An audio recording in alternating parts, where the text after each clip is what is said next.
Okay, chill, short, late night video here. Pierre Poilievre says, it is unacceptable for the U.S. to seize the territory of a sovereign country, including by threatening tariffs on other NATO countries. He tweeted this around 6:30, at least in my time zone, I guess, on Sunday night.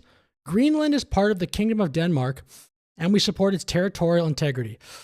Conservatives support NATO and Canada's obligations as a NATO member. Canada should strengthen the NATO alliance and rebuild our own forces in the Arctic to combat threats also coming from China and Russia and to protect our seas, skies, and soil.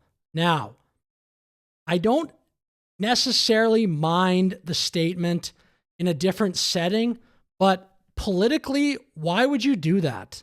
To me, that just seems like that's like the same thing that a liberal would say or an NDPer would say. I know like the left-right political paradigm is kind of a joke and not really that necessary, but this is the kind of stuff I think that lost Poilievre the election. I thought he almost tried to like out-liberal the liberals.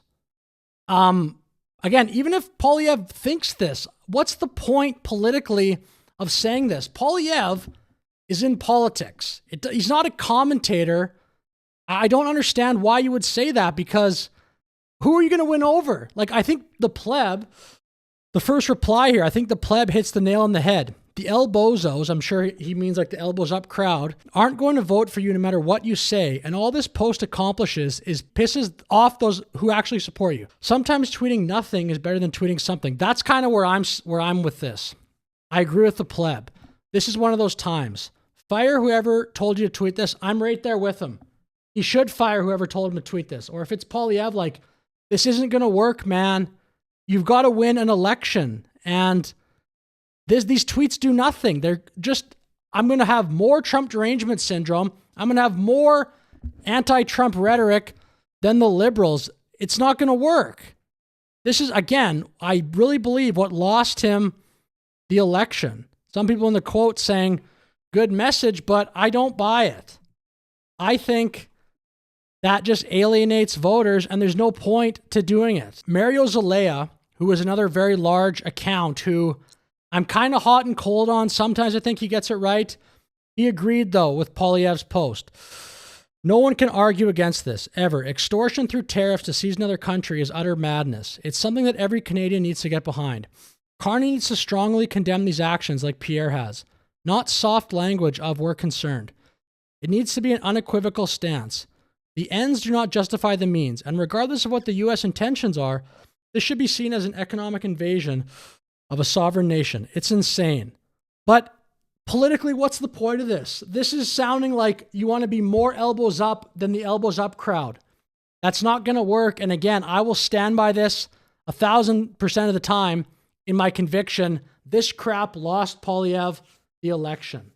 He didn't figure out how to deal with the Trump, when Trump won, started trolling Canada, totally changing the dynamic of Canadian politics.